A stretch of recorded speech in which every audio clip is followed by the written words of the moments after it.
Hello, and welcome to episode 35. This is the fire episode, and not because, as the kids say right now, that's fire, but because we literally had a fire in our house.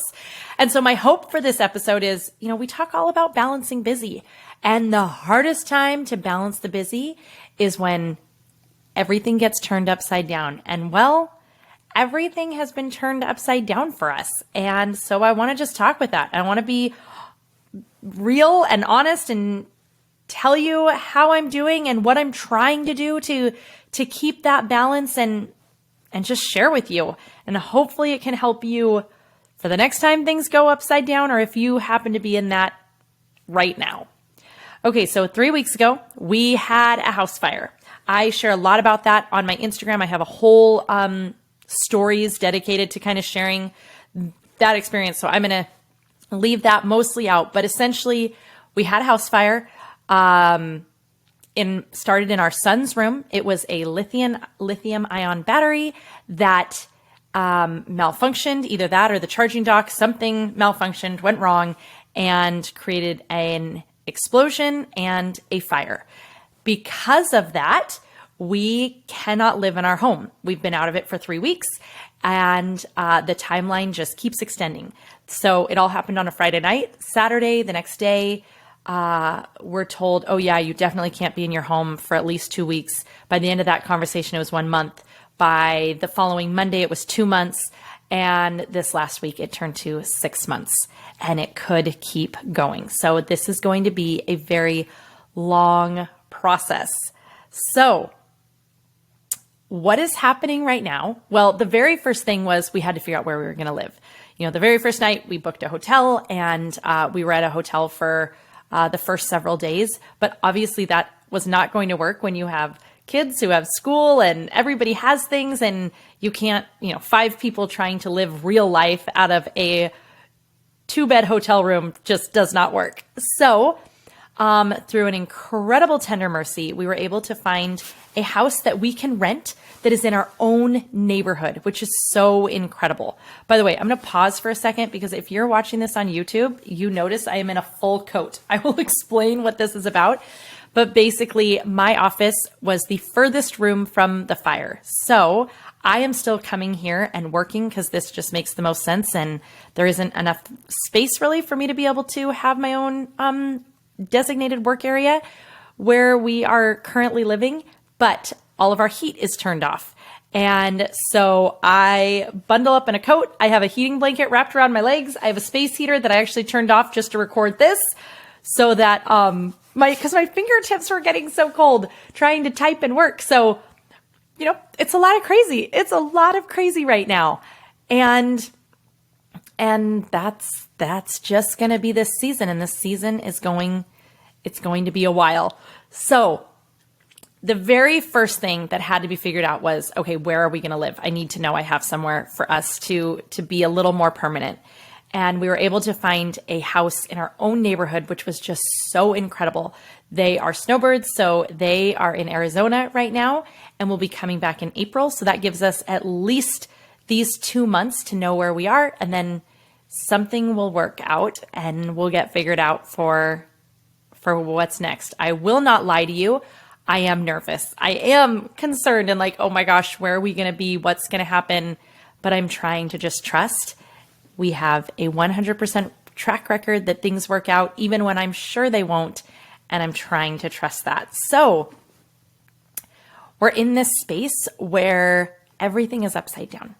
We're not living in our own home, and yet we're trying to make life as normal as possible. And there's all these different things. And you're trying to stay calm. I'm trying to be the rock. Sometimes I feel like I'm doing great. Sometimes I feel like I'm doing pretty good. And there's been a couple times where I just flat out felt like I'm failing. That's the truth. And so how do we feel balance when everything's crazy? How am I going to do it? And so let me just share some of the things that I really am doing and trying to do. One of the very first things was keeping a place of gratitude. I am so aware how differently this could have gone. My son could have been in this room. He could have told his dad, I hear a hissing sound. And like all dads, Taylor would have gone to investigate and he could have walked right into that explosion. We are all safe. Things can be replaced. I am so grateful that this is the outcome and not something worse. But that doesn't mean that it's easy. It doesn't mean that this isn't still challenging in its own way. So I'm trying to do a balance of both staying grateful and really, really focusing on the wins. We were able to, get a place in our own neighborhood. This worked out really great. Oh, they took care of this for us. Or I was able to find this thing. One of the things for me that was really special is, so everything in my son's room is gone. And luckily, pretty much everything can be replaced. But there was a couple of things that were really meaningful to him that he was really sad about. And they were things that he'd gotten as gifts or that he had gotten traveling. And so two of those things, really simple things, but for a 14-year-old boy, one was his In-N-Out t-shirts. Whenever I travel, I try to find an In-N-Out and bring him one. And when we took him to Park City for his birthday last year, we got him and his cousin one. And then these Bass Pro Shop hats, which are all the rage, and one of his favorite things. And he was so sad, some of these things that were destroyed. And so I worked really hard to find them and get those for him. And so those were some of those wins where I felt like really good. Then there's other things where it hasn't felt like a win, but I'm trying to focus on the gratitude and on the wins, but balance that with recognizing that it's okay, that sometimes it's just really hard. I'm gonna be honest. I cried in the shower this morning. I just felt overwhelmed. There's a lot of things. It's on me. My husband is back to traveling for work, and it just felt like a lot this week. And I just felt kind of overwhelmed. It was like, just needed to flush those toxins out.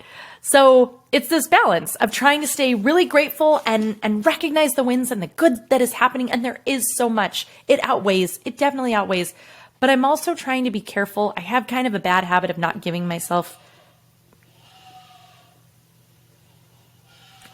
I don't know if you're going to pick that up in the background, but I'm not going to worry about it because, well, there are contractors all around me.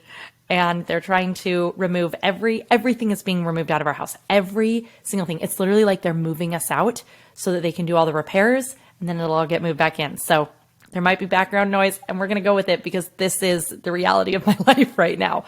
So step one, if we can focus on gratitude for the good things that are happening to us, but with that also the good things we're doing, like that we have our own wins. I found him that hat and I found him his t-shirt and I was able to, find us a house in our own neighborhood. And some of those things where I'm like, I did that.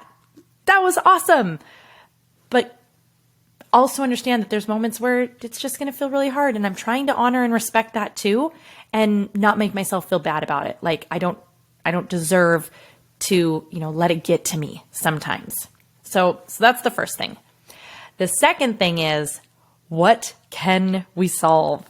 So sometimes just looking at a situation, looking at the pain point and just trying to figure out if there is a solution that isn't too hard. Right now, in our rental house that we have, our girls are having to share a room. They are not used to sharing a room anymore. They don't want to share a room. They have very, very different habits around sleep and the way they keep their room, and it's causing contention. And one of the biggest problems is that they have to share a room and a bed. It is a king size bed, but still that's really hard.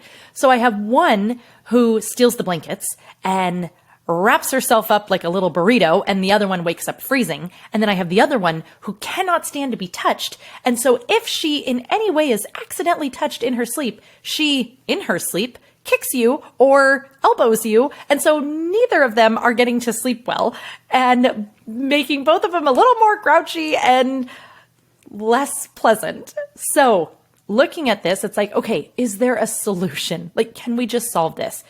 And the obvious solution was they need their own bedding. They each can have their own comforter, their own blankets, and that way there's no having to share. And then they came up with their own really awesome option. They both have very different sleep habits. One likes to go to bed really early. The other one likes to stay up and read for quite a while and goes to bed much later. And so that was creating its problems. So they realized, well, we could get ready at the same time. Then the one who stays up later doesn't need to be turning on lights and stuff to be, finding things and getting ready. And we could get a sleep mask for the one who goes to bed early so that she won't be disturbed as much by a light from reading a book. And I was thinking about that. I'm like, oh, that's so much about marriage, right? You hear the joke about like one squeezes toothpaste from the bottom and the other squeezes from the middle, and it creates all these problems. And you know what the simplest solution is? Each of you just have your own bottle of toothpaste. That simple. And sometimes we forget to just let things be that easy. I'm looking at this situation and I'm just like, oh my gosh, I don't know if I can handle all the little bickering and whatnot. And then realize it's as simple as like, give them each their own comforter, buy one a sleeping mask. I mean, worst case scenario, get a bed and just put it in there. The room's big enough and they can each have their own, but I don't think we'll have to do that. But just trying to find, is there a simple solution that can make this a little more tolerable, a little more comfortable? So that's another thing that I'm trying to see and recognize and work on. And then, of course, the third part, which is going to be a work in progress, is recognizing the value of patience.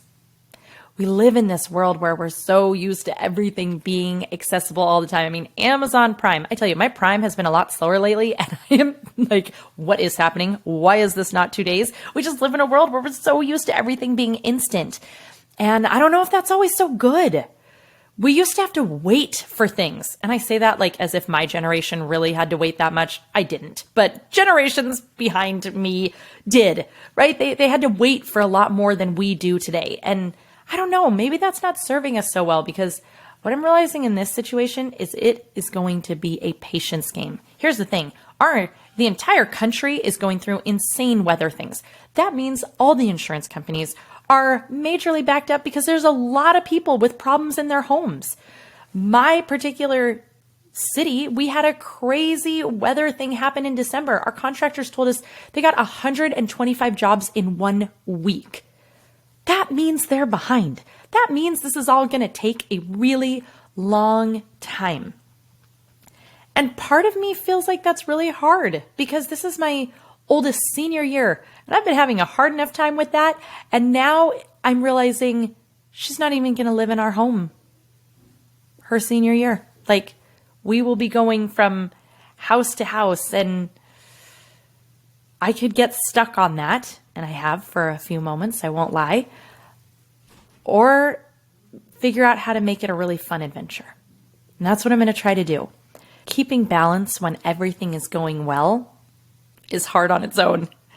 Keeping balance when everything's been turned upside down, it takes a lot of intention. And not setting the intention once, which I did the day after the fire. I really set the intention. I really stopped and thought about like, okay, how do I want to handle this? I tell my clients all the time, I love this question by Viktor Frankl. And he would ask, if you could redo this day again, how would you do it differently? But he asked it at the beginning of the day when you had the opportunity to do it differently. And I sat down the Saturday morning after everything and said, okay, if you could do this trial again, how would you do it differently? And I really thought about, how do I want the kids to remember me? How do I want our family to experience this? How do I want to handle this? And I really set that intention. But I'm realizing I'm going to have to reset this intention over and over and over. And that's okay, because I am a very real human. And then the very last thing is that we have to take time for ourselves. And I'm really, really working to do that, both in those things like getting good sleep, staying hydrated, eating good foods, the key parts, moving our bodies that our bodies plead and crave, that are going to help us to stay more calm, to not have all the cortisol spikes and that negative stress in our bodies. But I'm also doing some good things for myself too. Went and got a 90-minute massage yesterday, and let me tell you, it was amazing, and I needed it, and I'm so grateful. So from those little luxuries, like getting the massages, to allowing myself to just get a little cry out in the shower, to whatever else might be needed. We're going to need to make sure that we are keeping our cup as full as possible, because everyone else needs us to keep filling theirs. And so in those times when things are off, and especially as women, everyone looks to us to know the answer and to figure it out and to help them and solve it. And mom, I need this. Mom, I need that. We need to make sure we can keep showing up. So those are just some thoughts and some things that I wanted to share of my experience trying to balance the crazy and giving you encouragement, and hopefully something you can take from this to help you feel like you're doing it just a little bit better. And I bet you're doing a lot better than you think you are. And just keep trying, keep improving. That's all we can do. We're works in progress, and that progress is steady and slow, and that's okay. All right. I'll see you next week.